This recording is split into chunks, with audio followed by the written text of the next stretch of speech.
And everything we did kind of for that first 30 seconds or, call it the first few minutes is remove friction so that they can do both of those things, create and share. And I think other people, when you look at your own product, you think about, okay, what is it about my product and how it gets used? Can you remove friction such that it can actually spread?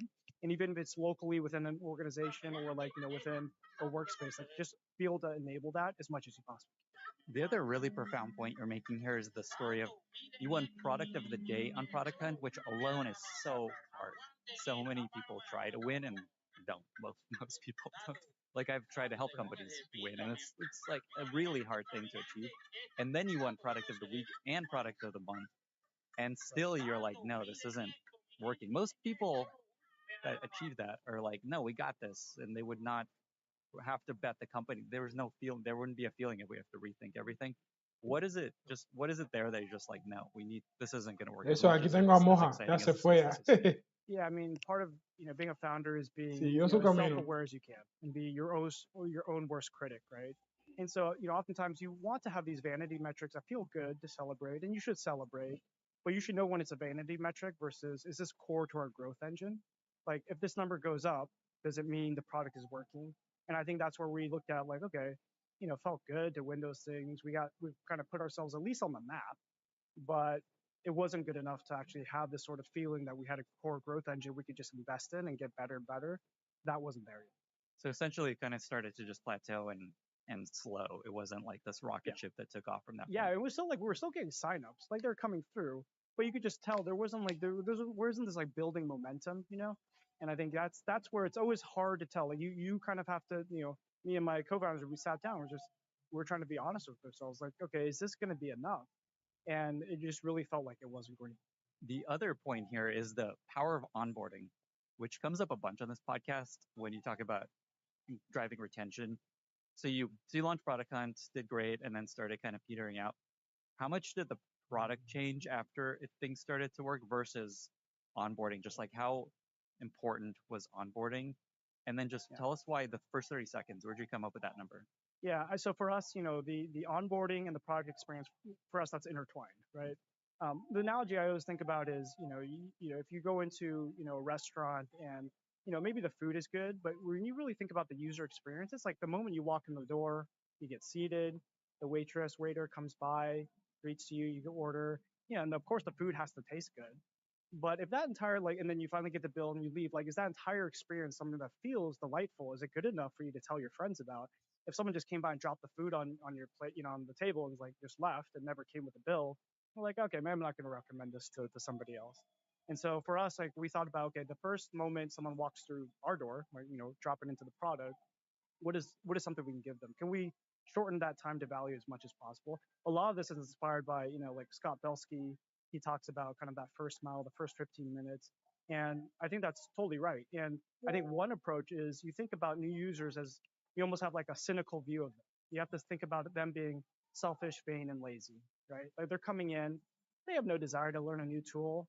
And so, what can you give them in that first 30 seconds that earns you the next 30 seconds and then the next 30 seconds?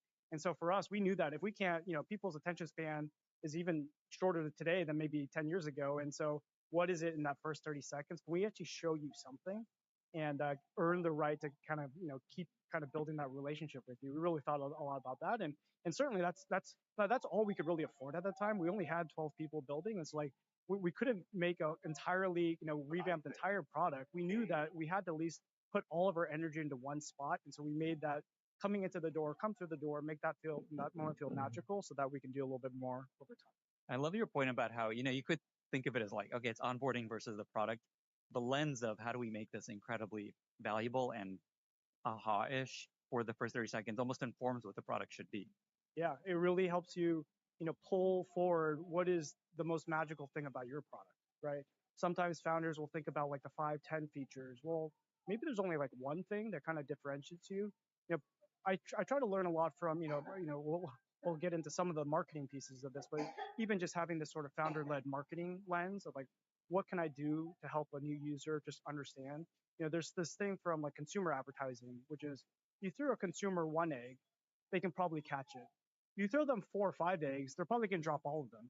And like oftentimes founders want to talk about the 4 or 5 features they have, maybe 10 features, And then the consumer is totally confused, like, why do I need this thing? We try to just give them that one A, that one, like first experience. We're like, okay, create a slide in seconds.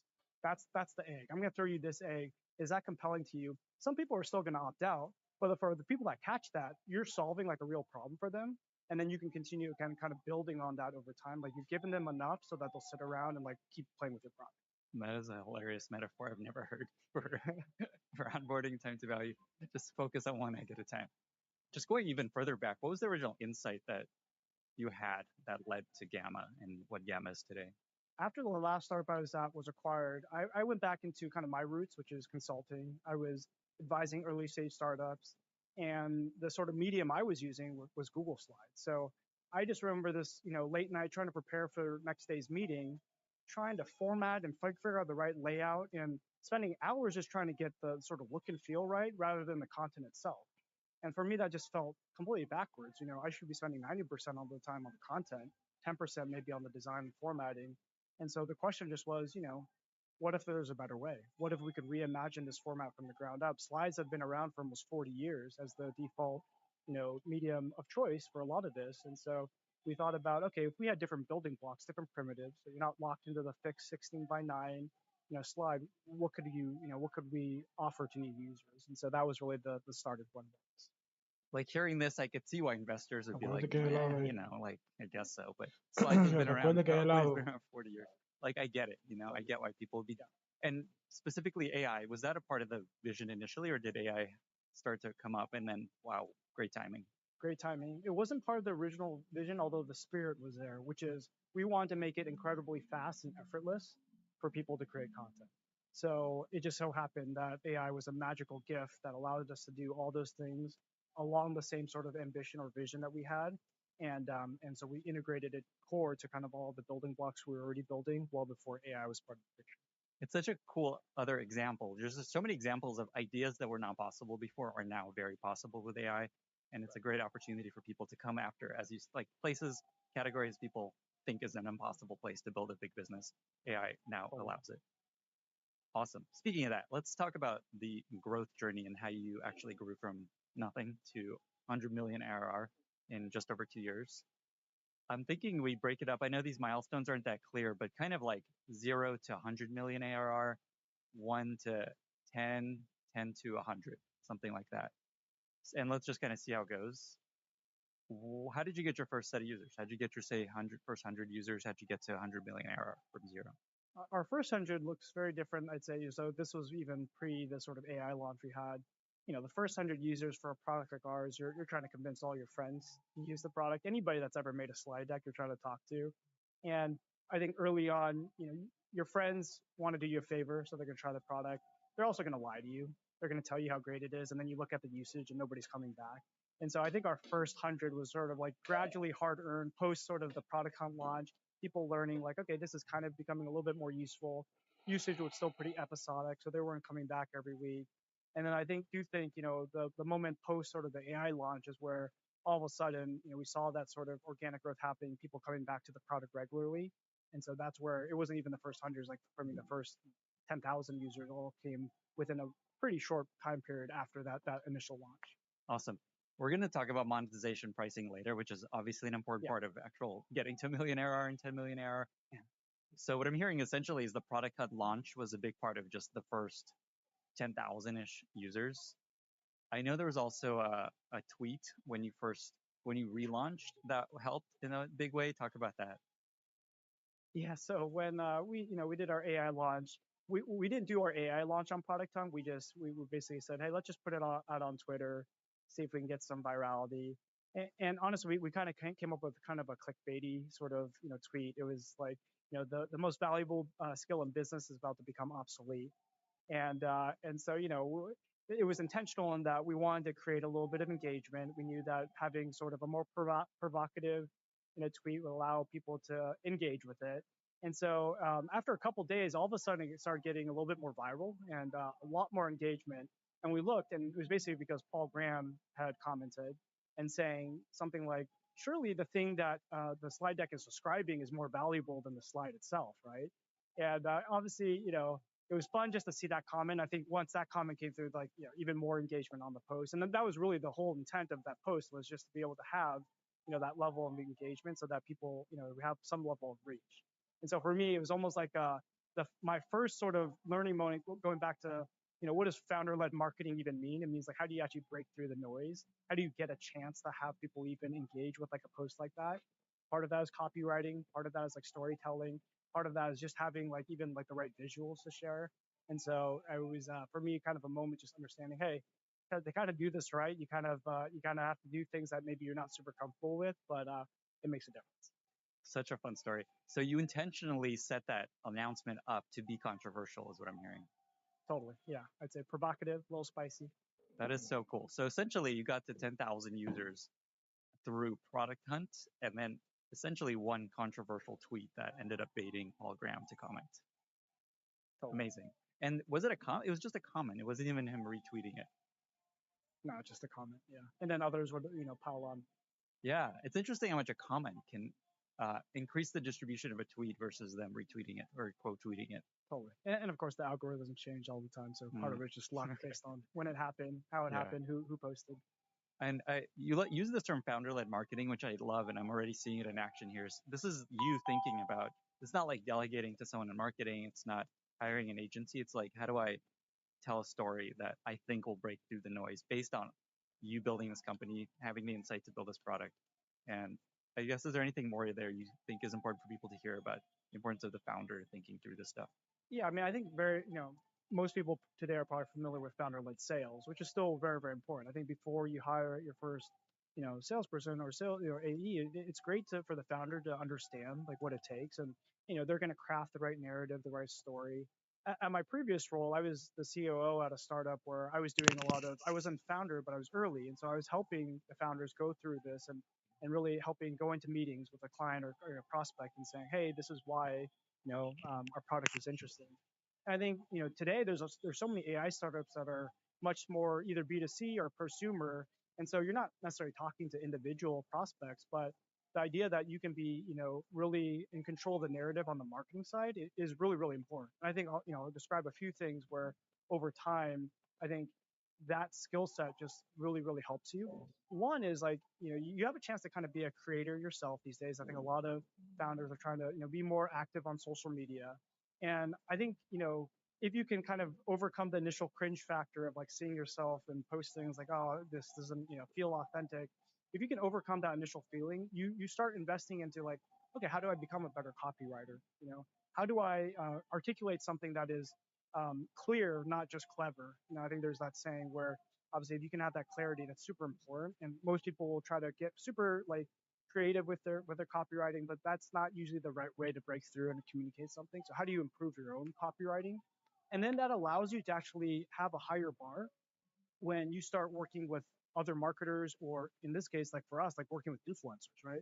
If you're working with influencers and creators and you can totally empathize with like how they approach that work, and what a good hook looks like, or how like to structure a good post, like you can only do that if you've kind of gone through it a little bit yourself and you know how hard it is.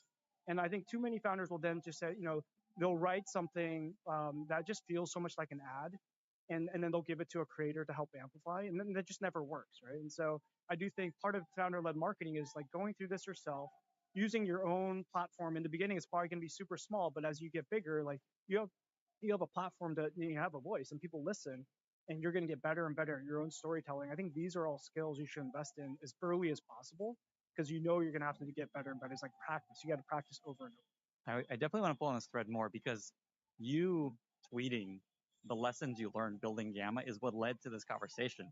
I was reading, I'm like, okay, he's sharing a bunch of stuff, but there's so much more I want to hear. And we're going to talk through this and go in a lot more depth than what you've shared on Twitter. But I love that that's example of that working, having this conversation. So let me ask a couple questions here. One is just, how do you find time as a founder, CEO of a very fast growing, hectic, crazy startup? We have so much to do. How do you just like allocate the time to do this? And then any just key lessons you've learned about doing this well beyond what you've already shared for people that want to try to start sharing things on LinkedIn and Twitter? My advice is definitely just to try to start small. Don't let it become so intimidating that you just don't get started. For me, it was like just having a notepad or Google Doc around in the beginning where I would just constantly jot down, okay, this is something I learned, or something I observed, or something that worked well, something that was unintuitive but worked, and just start creating a log of that. And then once I had enough of those, then I'd spend basically every week I'd block off a few hours to go a little bit deeper. I'd take a lot of those bullet points and try to say, is there enough here to turn this into maybe a post or something that can be shared broadly? And in the beginning, I didn't have enough. It was all sort of scattered thoughts. But over time, you start accumulating some interesting themes. And then I would start stress testing some of that. So I would tell, my teammates, like, hey, this is something interesting. Like, do you find this interesting? And if there were enough, like, oh yeah, I would not have expected that, or that's not something I've never heard before, then I'd actually start crafting the initial post, and then you actually just put it out there. I think what I've learned is, even for LinkedIn versus Twitter, the audiences want different things, and so you almost have to then have different tones of voices, or like even nuggets or sharing. For me, I invested much more in LinkedIn early on, just because it felt a little bit more natural for me, and then over time I said, okay, well, I'm going to start packaging certain content for Twitter that's actually different than what I would post on LinkedIn. Sometimes on Twitter you get even more tactical or even more into the weeds, and so I found that to be helpful. But honestly, I'm still learning. So like every time you post, you go back, after a couple of weeks, you go and say, okay, what things are actually being engaged with? Like, are things actually creating, like, ideally you're creating enough value where people are either bookmarking it, sharing it, retweeting it, these things that are signals for there's something valuable there. And then you just go back and you start collecting your own sort of, these are my all-star posts. Like, these are the ones that have actually, broken through. And then you go back and try to understand, okay, what about that post do I think was actually useful? Was it the actual content? Was it the structure of the content? Was it some sort of contrarian advice? And you start thematically bunching that together, such that as you're brainstorming every week, you just have a good sort of body of work to work on. This is so interesting and valuable. So let me mirror back a few of the lessons that I heard here that I think is easy for people to miss. So one is just what to share. What I heard here, and I completely agree with this, and this is what I try to do, is pay attention to things you've learned, things that you find interesting, things that are unintuitive to you. Just like have a doc and just put these there. And every time you learn something, find something interesting, just add it to the doc. Or yeah, I haven't heard before is a good one too. So it's essentially just like if you find it interesting, people on social media will also find it interesting.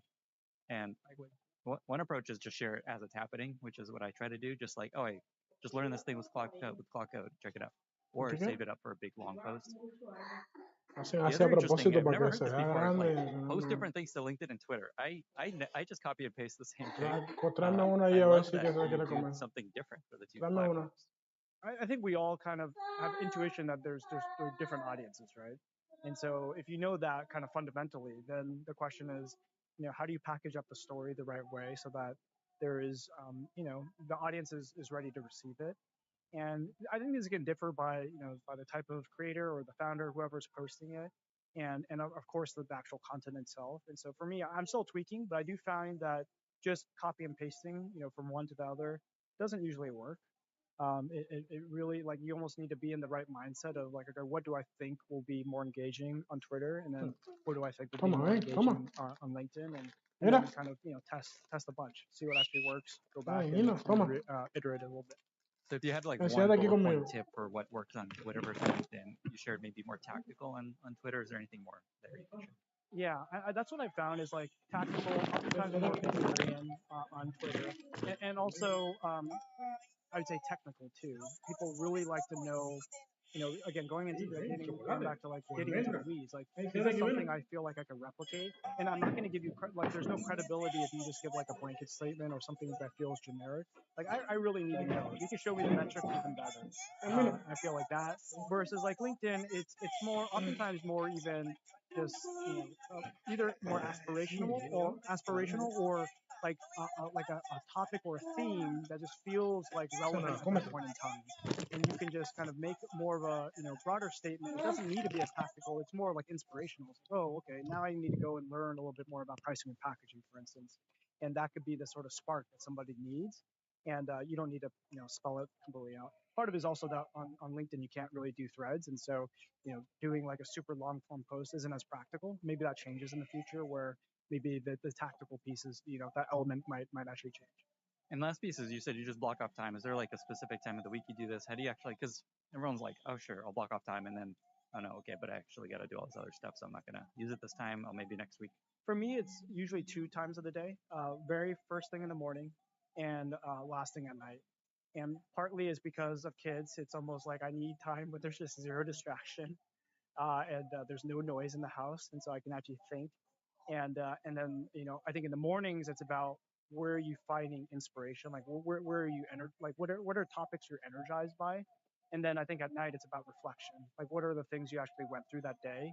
You can almost pull up your calendar and be like, okay, I talked to X, Y, and Z people, and was there anything from those conversations that might be relevant. That's where write some of those things. It's more of a recap of actually what happened. And what helps me to not feel like this is some cringy, self-promo, egotistical stuff is just it's useful stuff that I've learned that ends up being helpful to people, and people in the comments are just like, oh, that is really cool and useful. Thank you. It's not like Totally, yeah. self-promotion. It's not just like, look how amazing I am. Look, check out my amazing products. Like, here's the thing I learned. You might find it useful. That's exactly right. I think one way of thinking about it, with like founder-led sales, it's always about like exchange of value, right? You want to be able to give them, the customer, this feeling that they're getting an amazing product. In exchange, they're going to pay you money for it. I think with like founder-led marketing, it's almost this mindset of you want to give people a ton of content. Maybe it's like a value in the content, so you're sharing something, maybe some secret tactic, or you're giving them something where they inherently there's value in it. And in exchange, you sort of get goodwill back. You're not necessarily getting money back. You get goodwill. They're going to follow you. They're going to engage with your posts. They're going to tell others about it. And then over time, you can exchange maybe some of that goodwill for like actually talking about my product and like announcing it. And they're going to help amplify the news. And I think that's magic, where you kind of bank the goodwill for a long period of time by providing just a ton of value with no expectation of anything immediately in return. The book I always point people to when they're struggling with this sort of thing and like, okay, I did this and no one cared, it didn't do any good, is there's a book by Scott Pressfield, I think is his name, called Nobody Wants to Read Your Shit. Yeah. Which is exactly what is right. Nobody wants to read it. The bar for people to care is very high. There's so much stuff to read and process. And so this book gives you a really good lens of just like, okay, the bar is very high and nobody wants to read your shit. So you have to try really hard to make it really good. Great reminder. We'll link to that in the show notes. Okay, let's come back to the growth of Gamma. So we've talked about how you got your first tens of thousands of users, essentially product hunt, rethinking onboarding, making it really magical, and then this very controversial tweet that Paul Graham commented created some buzz. Let's talk about the next phase, and maybe, I don't know, tell us kind of the ARR at that point through 100 million, just like broadly, what should we know? So when we got to about 10 million in ARR, I think there was this feeling for me, which was we knew we needed ways to help just continue to amplify and spread the word about Gamma. I think it was already working in terms of the organic virality was there. And so we did feel like it was time to start amplifying some of this. And I think the main blocker in my mind that I started feeling was that our initial brand was sort of holding us back. And I think a lot of people discount, whether or not a rebrand is valuable. And I think sometimes it is, sometimes it isn't.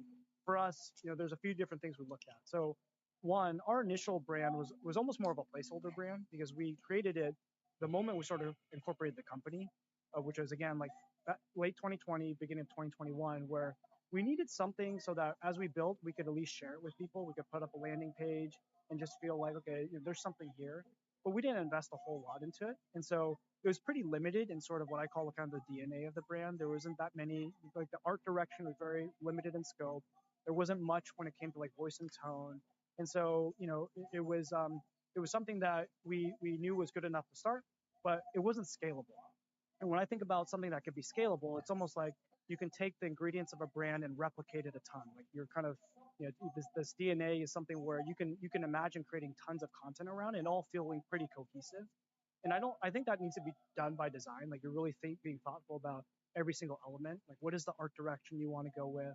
What is the voice and tone? Such that as you're creating, thousands of pieces of copy, it all feels pretty cohesive. And so we kind of went back to the drawing board and we spent many months kind of rethinking what would be the brand. What is this vision that we have longer term? Our creative director internally partnered with Smith and Diction, an amazing agency that has helped folks like Perplexity also do their rebrand or their initial brand. And we spent many months just like really trying to craft kind of what we think is like the core DNA of the brand, and doing so in a way that we could replicate it as much as possible. Replication piece of it comes into play because as you start scaling, you're going to have to create a ton of content, your own content on social media, ads on, for performance marketing, assets for influencers to be able to use and showcase in their content. And so you're going from like, tiny pieces of content to all of a sudden every week we're testing thousands of pieces of creative. And you cannot do that if you don't feel confident that as you're replicating, like you have that sort of cohesive feel.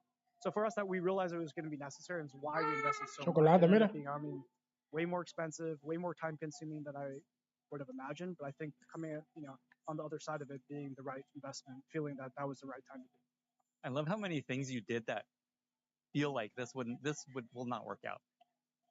Building a startup within the presentation space, doing a whole rebrand in the middle of scaling. Also just reworking the entire product after you launched and just like rethinking the whole thing. Like all these things, everyone's always like, no, this is not Chocolate. how we win. And interesting ¿No quiere worked más? out for you guys.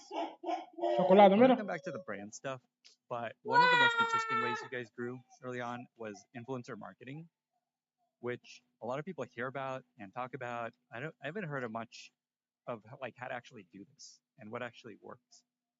Talk about that as a broad growth lever for you guys, and then I want to get into just like what tools did you use, who actually was really helpful there, things like that. So yeah, just give us the big picture. Yeah, I think a lot of founders assume that with influencer marketing, it's almost like turnkey. You set aside a budget, you find some creators, you figure out the right campaign or the right moment of time to do it, and it's all done. You're ready to go. And I think the reality is like going back to like this founder-led marketing mindset is like, well, you're going to set yourself up for success if you actually are super involved in that entire process.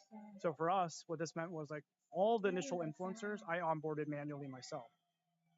We would find, I would spend time, I would jump on a call with each one of them so that they understood what Gamma represented, how to use the product. You want to be able to have them tell your story, but in their voice, right? And they can't do that if you're not willing to put in that investment.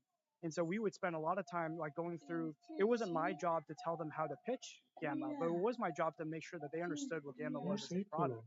And so we'd spend a lot of time like me just walking through the product, them asking questions, us like just kind of brainstorming what could the hooks be, and me just giving them some initial feedback and like saying, oh yeah, this one, I love that. I figure it's going to work great for your audience, but not trying to be super prescriptive. And working with a ton of micro influencers, people that don't have massive followings, but are committed to going back to giving value to your audience, like they're committed to giving value to their audiences. They want to be able to showcase tools that actually they would use or they are using. And how do you do that in an authentic way? Like you can't really fake that. You really need to spend the time doing that. And just like you would onboard a customer, you onboard an influencer the same way. You want them to be an extension of your team.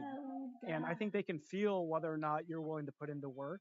And if you're not, then they're just going to treat it like any other project, ship it and be done with it. If you invest in that relationship, guess what? They'll be back to actually post about you again. And like you're all of a sudden having this sort of this relationship that actually can build over time. I think that's really where the magic is. Like too many people discount that initial piece. This is awesome. To be clear, influencer marketing essentially a person with a following on say TikTok, Instagram, Twitter, LinkedIn, whatever gets paid in some way to promote your product. That's how you describe it. That's the simple way to understand influencer marketing. Yeah. Yes, that's definitely the simple way, and I'd say there's definitely different levels. I think a lot of people think influencer marketing, and they'll think these big trendy creators, people that have like 1 million followers, for instance, and their idea is that okay, we're going to carve out a really big budget. We're going to choose like 5 or 6 that we feel like are really like the tastemakers in the space, and put all of our money into like just help having them talk about our product. And I think usually this is kind of the wrong approach because many of them, they do have massive audiences. And for you, you basically give them a script to read and it immediately feels like an ad, right? Like they don't feel like that product is not connected really to them in any way.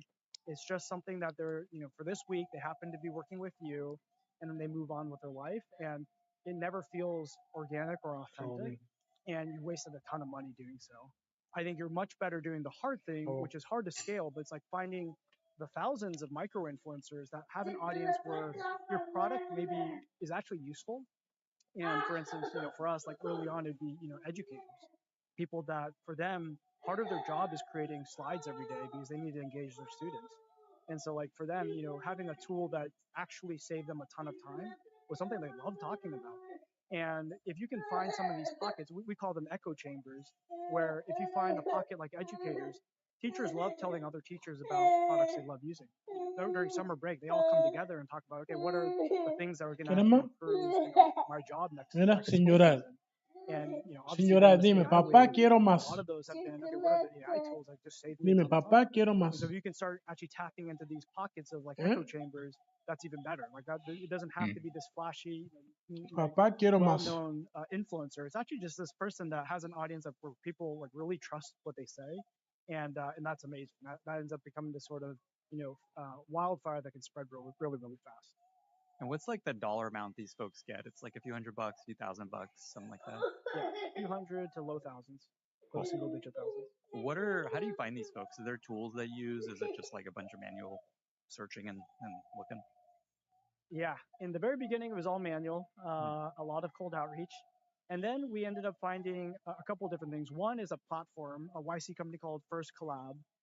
That has been amazing. They basically do all of the automated outbound for you.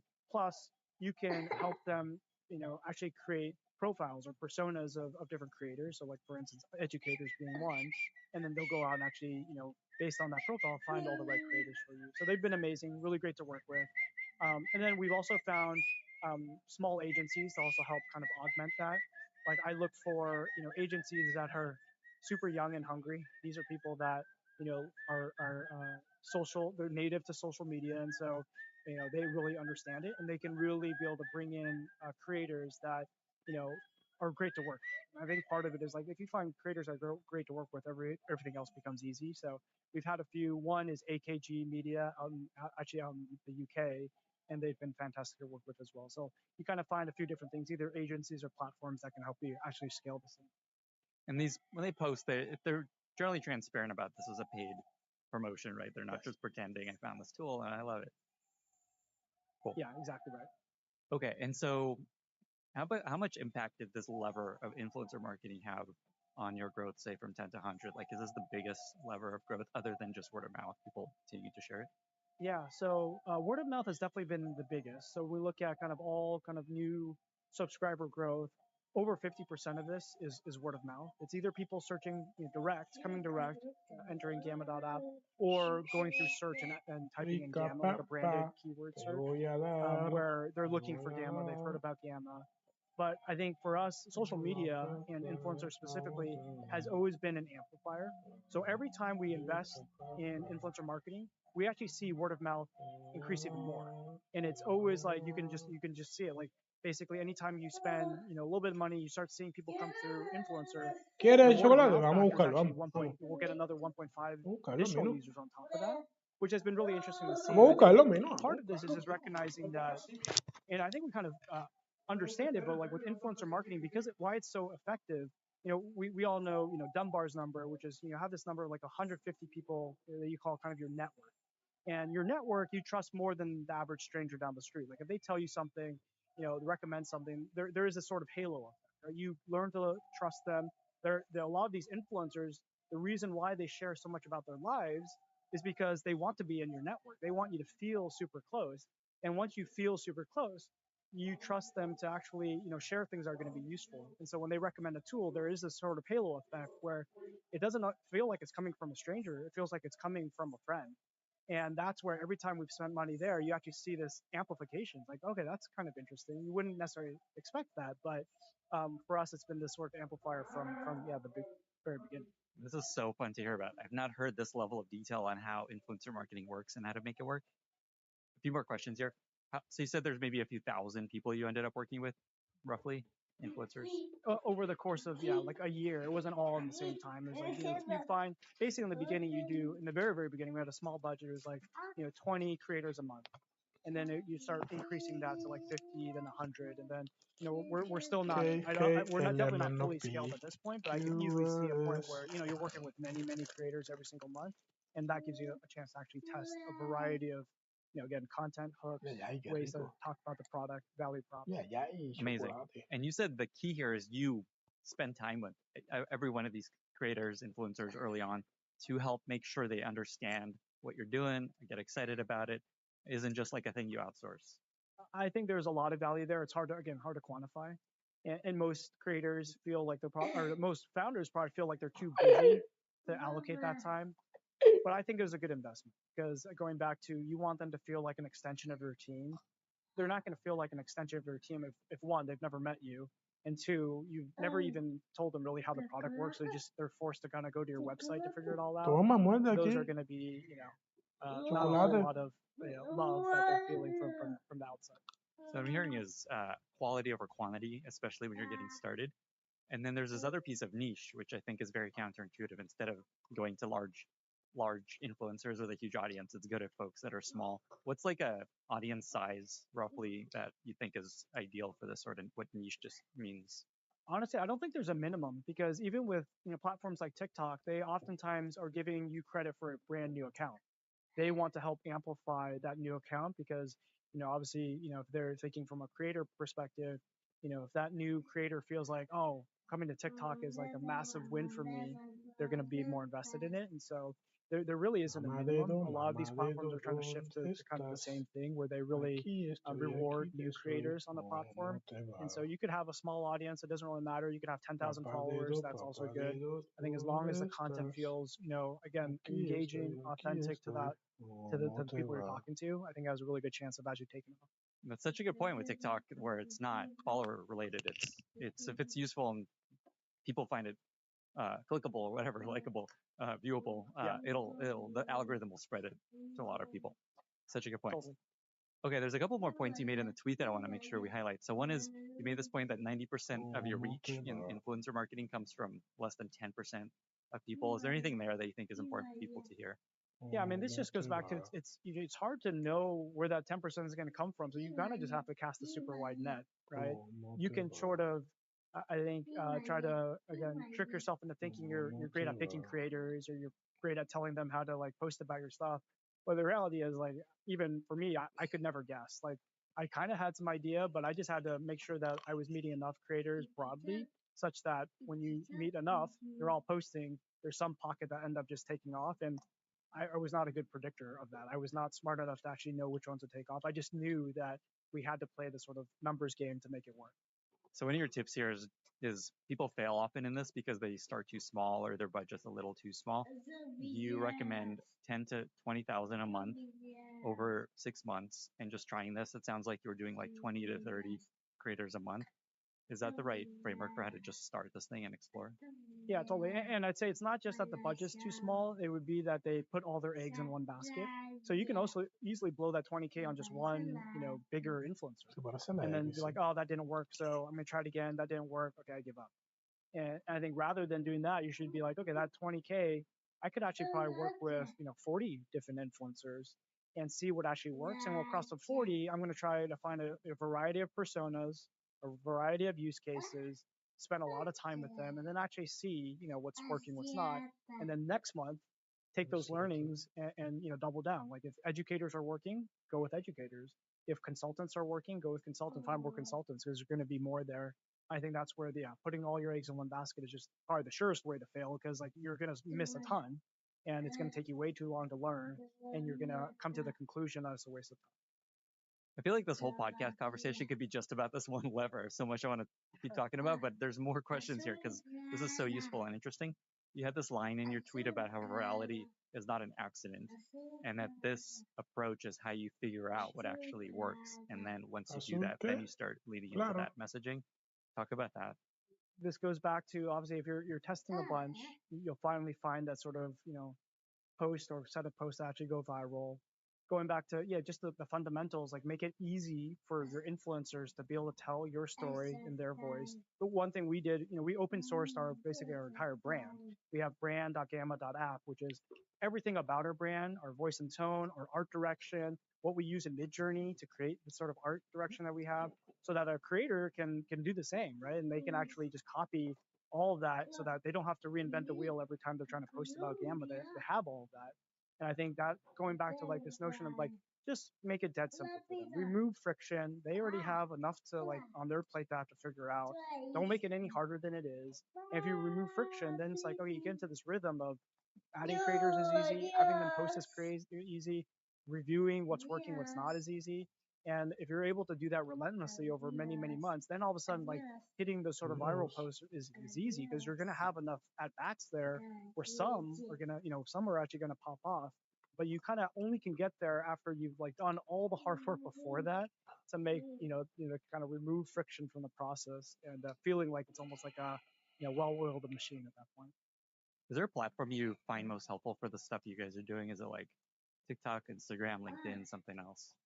Yeah, I mean, this is one where for us, we cast a pretty wide net too, but it's very clear, LinkedIn, the conversion rates are just substantially higher. They're 4x, maybe 5x higher than other platforms. And I think a lot of people are probably still sleeping on LinkedIn, frankly. And so it's one where there's some of the influencers there or creators there can be a little bit more costly. But if you can be eventually be more targeted, knowing that hey, this type of creator is pretty impactful for our product, then working with them, it's just like, oh, that's great. Like the conversion rates are just so strong, and it really feels like we're like just getting started there. So if you're in the beginning, you're not sure, it's always helpful to cast a pretty wide net, and then similar to sort of just the influencer strategy, like test and iterate, you'll figure out many of these things will follow the power law. So it's like, one or two channels are going to be the most important for you. For instance, Twitter for us hasn't been that impactful. And I think for tools like Notion, they've been really, really impactful. You're not going to really know. And so just test and then double down on the ones that really move the needle for your product. I think to many people listening now are like, wait, LinkedIn posts are sponsored sometimes? I didn't know that. How do you know if it's a sponsored post? Is there like a hashtag sponsored or something like that? How do they communicate this? Usually they'll say, they're a partner or, basically it is sponsored in some form, or, they'll hashtag, ad or, something along those lines. So that's probably the way you'll see it the most. Cool. By the way, I don't do this sort of stuff. If you ever see me on LinkedIn, I'm not doing any paid stuff. Just so people know. And I don't plan to do that. This episode is brought to you by Miro.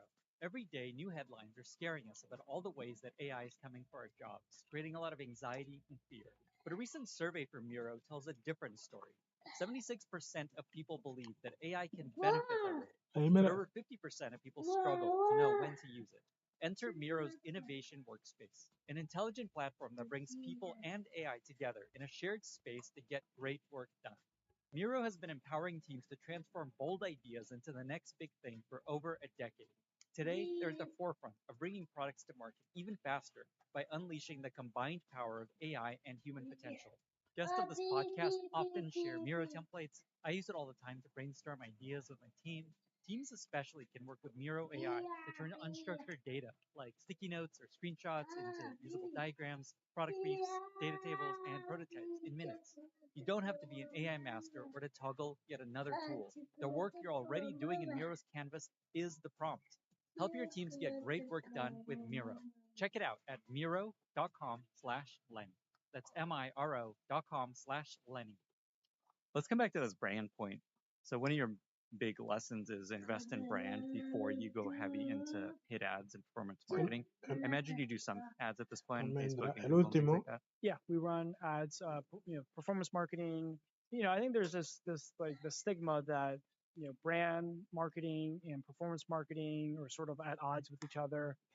I very much follow kind of the sort of thought that brand marketing is performance. Like everything is some form of performance marketing. It just might have not be as attributable. So like the ability to actually map back to every single dollar spent is a little bit harder, but it doesn't mean that it's not impactful. And I think as a company scales, you have to invest in both, and ideally they work really, really well together. Like the more you invest in brand marketing, it strengthens your performance marketing. This goes back to like having enough creative to even test. If you're too limited in scope and you don't have a brand, you feel like you can actually amplify, you're handicapping your ability to actually have a good performance marketing program. I love that heuristic of how do you know if you are underinvested in brand is if you're limited in the number of ideas you can try in performance marketing. Like is your design system just like is everyone having to redesign things from scratch and come up with all these frameworks every time they run an ad? Exactly. Yeah. It's like basically you kind of have a feeling for, if I were to scale this up to 1,000 pieces of creative, would it still feel cohesive, or is it kind of all over the place? And if it feels like it's all over the place, then you kind of have to go back to the drawing board. You said when you talked about the rebrand that it took a lot longer than you expected, that it was more Ya se acabó. expensive than you expected. That's like the fear I think everyone has when they hear this, like, oh, I don't have time for a rebrand. Well, Yeah. I also imagine because your product is so visual that it makes more sense to invest there and to spend the time and money. Y se quedó sin For the cargar. typical founder, do you have any just, I don't know, thoughts of just like, here's when it makes sense, here's a Sin spot llorar I porque no te voy a really need poner to nada. invest here heavily versus like, Sin yeah, llorar. be all right. Yeah, I mean, I Sin do think it's llorar. probably more geared toward anything that's a little ¿Vas a bit llorar? more Ah, yo pues posted, sabía more que tú no ibas a llorar. consumer. There's Sabía que so el much niño grande of no your llora. product you're trying to create, this feeling for a Vas a seguir user. llorando. What are they experiencing? And the experience, it happens way before they even drop into your product. It might be they see an ad, or they see a billboard, or they see something. It's like, okay, that piqued my interest a little bit.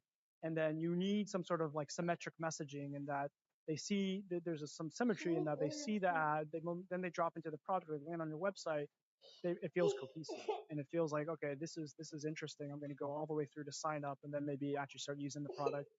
That's a little bit different when it's like a B2B product, or where there isn't as much reliance on that initial moment. They might just hear about it through a colleague, and then sign up for it, and then go through a huge procurement process. And then it's like, okay, maybe it matters, but probably not so much as like for a product where the brand can have so many different touch points. I want to talk about some kind of broader things that have worked to help you grow. But before we do that, I just want to visualize the pie chart of how Gamma grows. Say post 10 million ARR. If I have it correctly in my head, it's over 50% just word of mouth, organic, people sharing it, doing presentations for each other. Oh, it's Gamma. Just go check it out. Sign up. Then it feels like the second biggest bucket is influencer marketing and social stuff.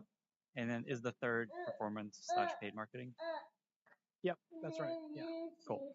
So on that last piece, is there anything else there for people that are starting to explore performance marketing, essentially Facebook ads, Google ads, all these other platforms?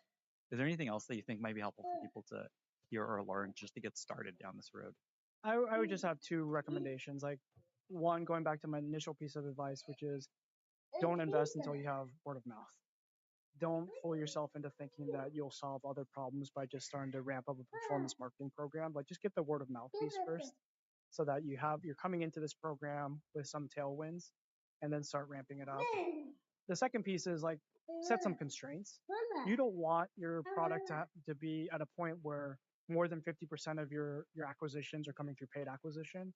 I think if that is happening, your core growth engine is broken, and feeds right back to point number one, which is that if your core growth engine is broken, you just have this leaky bucket. You're trying to spend so much money building top of the funnel, people are not making it all the way through. Something else should be fixed before you really try to dial it up. And it doesn't mean like you don't spend a little bit of money, but just don't dial it up until you feel like your core growth engine is actually working. When you said the first point about wait until you have word of mouth before investing in performance marketing, is that essentially like a large chunk of your growth should be coming from word of mouth, direct, organic? Yep. Yeah. And for us, even at scale, again, going back to more than 50% of new signups still come through word of mouth. Like that for us is a sign like, okay, something is still working. People are using the product, telling other people, and you want that feeling before you really start dialing anything else up. Is there like a percentage that you think is helpful for people to think about? Just like, is it like 25% or more, something like that, of just word of mouth for you to feel like, okay, we actually have organic growth as a major growth engine? Yeah, I mean, I think this comes back to maybe just how maybe aggressive you want to be. I think just rough, heuristic is the more the better. If it's over 50%, I think that's great. If it's like approaching that, good. And just going back to like, don't fool yourself into thinking just ads is going to be the way you grow, because you can do that, but everything else becomes harder and harder. If you rely on paid acquisition to be the main growth engine, you should be prepared for things like CAC, like customer acquisition costs, to keep going up. And the more you're trying to reach like a new audience, it gets more and more expensive. So don't assume it's going to be flat. And then all of a sudden you're running on this treadmill that's actually running faster and faster. And so that's where it's like easy to get hooked on that early on when you're just investing a small amount of money.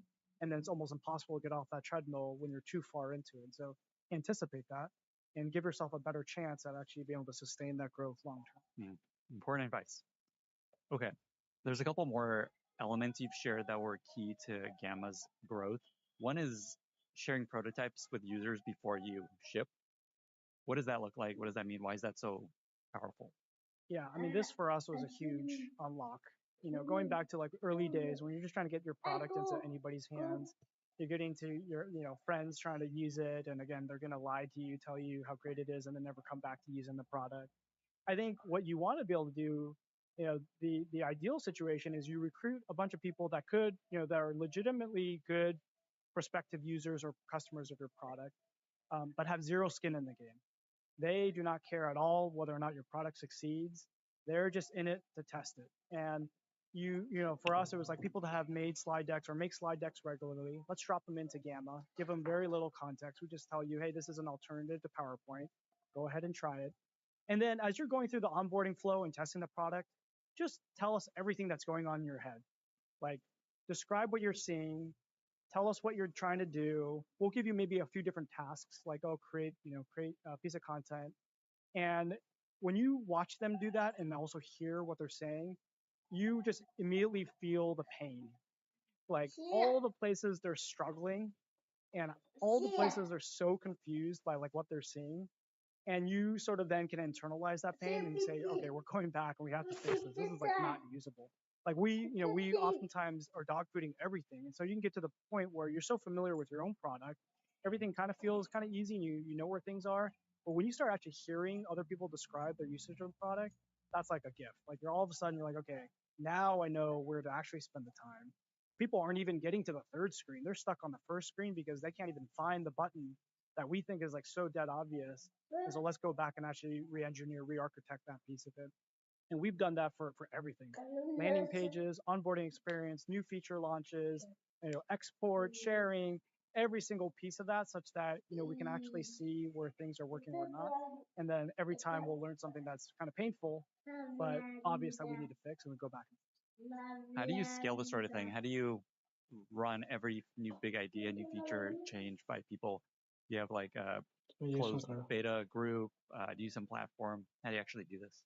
There's a couple great platforms. So Voice Panel, which is also a YC company, full disclosure, angel investor.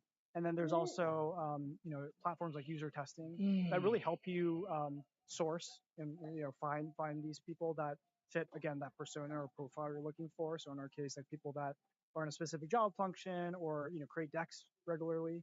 And so you can use those platforms to really scale up these programs pretty fast. And then once your team knows how to use those platforms, like we would have an idea in the morning, and in the afternoon we're already running a pretty full scale experiment or like a research study, and by the evening or by the next day we can actually go through all of it together. So it's pretty fast once you have it set up. It's more about like how do you get the program onboarded the right way.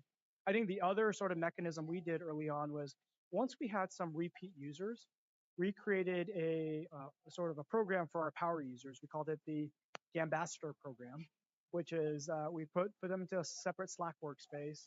And that was a place for us to kind of share very, very early prototypes, like wireframes. Sometimes they're functional prototypes, and get them to get some initial feedback as well.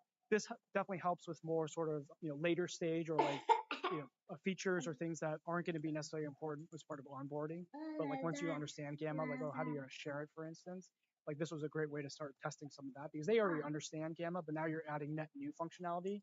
And then we can also watch them struggle and hear how they're struggling with the product. And so that has been a great way just to have a separate Slack workspace. Anytime we're thinking about something, they're the first to hear about it, give us some early indication if we're on the right track. I love this workflow that you shared. You have an idea in the morning, you build the prototype. Do you build it with like AI prototyping tools like Cursor, Lovable, something like that? Yeah, okay. That, or it could be, I mean, we're lucky a lot of our designers also know how to code. So even before the recent tools, like kind of come up with some sort of functional prototype and then be able to ship that so people can start playing with it. Yeah, so you have an idea in the morning, you build a prototype using various tools. By the end of the day, you are getting feedback from real people using one of these platforms, Voice Panel or user testing. And just like that loop saves you, I imagine, potentially months of just building the thing nobody wants and shipping it, launching it, and then just failing. Totally. Yeah, I mean, I think this is even more probably helpful for, certainly a lot of folks that are starting to do much with vibe coded apps. Like, yeah, that's great. Like you've lowered the amount of time to get something out there. Now prove that it's useful to like some set of users. And this should be again like every day, every week, you should be able to go through a ton of these and then build on the things that seem to be working. I feel like that's almost like a way to speed run a lot of that early sort of you're in the idea maze. You think you have something that could kind of work. How do you actually break through so that people are actually finding value in what you're building? Yeah, I love it because so many people hear this idea of just like run your stuff by users before you ship, do the user research. It sounds so hard and heavy lifty, and in the way you're describing it, it's like very automated, very very quick to do. You don't have to go think about finding random people in a coffee shop. It's just like these platforms exist where you can go plug in your thing, get feedback by the end of the day. Totally. Yeah. And that helps you just move way faster. Is there a feature that you were super excited about that you built and ran through this and just like, okay, that was a huge failure? I mean, I don't think any of the ones where we always try to kind of chunk it down. So like none of the things we're testing earlier on are like these massive features. They're always like an inception or like a starting point of like this could be something interesting. And then we take that initial learning and actually then build the product around it. It's never like, oh, we spent like 4 months working on this thing. Let's see if anybody actually wants it. It's almost like we always start super early and a bunch of ideas die right away, but they're still pretty small ideas. And then the ones that kind of pass the initial test, you start building towards something that could be hopefully more game changing or much more value add. And by the time you're actually shipping, like you've gone through 10 different layers of actually testing and iteration before it actually sees the light of day. What's really interesting about you and the way your company operates, you guys are ex-Optimizely people, so you're very versed in experimentation. A lot of people talk about A/B testing experimentation as something that doesn't make sense for a startup because the scale is so low. What I'm hearing here, and I know this is something you talk about, is just there is actually a lot of ways to think experimentally, even in the early stages. Is there something more there you think is important for people to hear? Yeah, I mean, I really think it's more, the mindset you go into to almost any problem or opportunity is, the saying of, strong opinions weakly held. I think it's totally fine to have like some of these assumptions or like hypotheses going into a lot of these things, but you should always know that there's a way to start trying to validate some of this. As a founder, you're always trying to build conviction. And so you build conviction by, not, having it all live in your head, but getting it out there and start testing this with users, prospect customers, and starting to see like what are the things that actually feel right. And sometimes you have enough data to be statistically significant. Sometimes it's more of a, hey, we at least were able to gut check this a little bit and get some qualitative feedback. I think that's still valuable. It shouldn't be this sort of like all or nothing, like, oh, it has to be stat sig for it to be useful. I don't think that's true. In fact, I'll just share kind of the very early story of, when we first started Gamma, we knew we wanted to help change the way people communicate. And we actually had two different ideas we were parallel pathing kind of at the same time. So of course we had presentations, reimagining how people were creating presentations. And we also actually had a separate idea which we called the lobby, which is a virtual office. This is a place where, this is again peak pandemic, much more hybrid work, much more virtual work. And so this was a place where everybody on the team, whether you're in the same office or not, could gather, collaborate. It would feel pretty magical. And we worked on both for 6 months. We worked on both the virtual office and the presentation product for 6 months. We would dog food both. So like oftentimes we'd be in the virtual office presenting the presentation tool and kind of use both. And after 6 months, we came to this conclusion that we wanted to go all in on the presentation tool. And the reason was when we looked at the virtual office tool, we were sort of always competing against what we thought was something we'd never be able to surpass, which is in real life experience, like actually being able to work shoulder to shoulder with your colleagues and having this environment where, you really feel like you're building together. Like virtual office could get pretty good, but we would never beat that. And so we were almost like limited in our own imagination about how good could this product be versus the presentation product. We ended that with like a million more ideas we thought we could actually introduce that could be better than how you work in PowerPoint today. We were just so energized by it. And so for us, that was like this sort of A/B test of like testing these two things that we invested equal amount of time into, and coming out at the other end realizing that one was going to be the product we were pour sort of all of our blood, sweat, and tears into making it great because we saw the potential in it. I didn't know that about you guys, that you explored that other idea. That there's so many startups that did that during COVID times. I'm like, okay, this is the future. We're all going to be remote and let's work remotely in virtual offices. There's a startup I'm a tiny investor in, Lindy, that is now a big AI agent company, and they did the same thing. I imagine, that was their whole first concept. There was just like these little avatars. It was like a little game where you walk around, you go to little virtual meeting rooms. We had some. Yeah, it was a fun product to work on. So, but yeah. Yeah, it's interesting how we just reverted to the base, back to like the mean of just like, okay, people are in offices again. That was a fun experience. Although things have changed. So just to highlight this point you made that I think is really powerful. I haven't heard it described this way before. Just the power of testing prototypes very, very, very early using these platforms that make it super easy. We always hear, okay, you have a mock, you have a prototype. Yeah, test it with users always feels like this heavy thing. You gotta have a user research team, go do interviews, do one-on-ones. Like what you're describing is something I don't know why everyone's not doing this. And with AI tools, it's so easy now. Have an idea, build the prototype, test it with, I don't know, is it like dozens of people? How many people actually run through a prototype on average? 20. 20 people. So 20 people look at this thing, give you a bunch of feedback, you realize this was very dumb, or here's the nugget that we want to lean into. And instead of building the thing, instead of doing all these user research sessions, things like that. Super cool. Okay. Is there any other big lesson or lever that has helped you grow to today's 100 million ARR, $2 billion company? We talked about influencer marketing. We talked about testing prototypes, investing in brand, and a little bit of paid growth. Anything else? Certainly for us, the ability to sort of adapt and move fast in this environment, I attribute a lot of what we've been able to accomplish to a few things. One is we do have a small team and a lean team, one that's able to move really fast. I think that means by default, like we have to look for a lot of levers where a small team can do a lot of different things. So we're gonna talk one, obviously about like how do you construct like a team like ours, and what I think has worked. And then two, going back to experimentation being this sort of thing where for us has been a huge unlock, right? Because it allows you to not only test things and like iterate a ton, it allows you to build much more efficiently. And so we've been in a startup where we've had great unit economics from the very beginning. We run profitably. We have really strong margins. I don't think that would be possible if experimentation was in kind of core infrastructure to us, because the temptation would be just throw the most expensive model at every job and assume that's going to work. And the reality is that never is the case.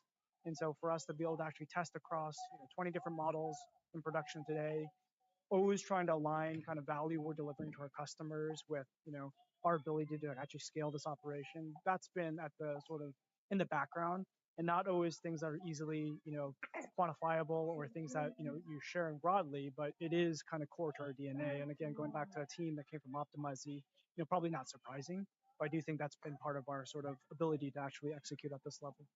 I love that the product is so beautiful and such a good experience. It's such a good example of experimentation and being really obsessed with running experiments, A/B tests, like the data can create really beautiful products and experiences that aren't just feeling like some kind of micro-optimized flow. Totally, yeah. And just going back to like one part of the team, part of that plays a huge role, which is, you want to build a product, people talk about taste and, brand and all these things. Are they a moat? I'm not going to kind of throw in whether or not yes or no, but I do think it makes a difference. And for us, at some point, more than a quarter of our team, or about a quarter of our team, was product designers.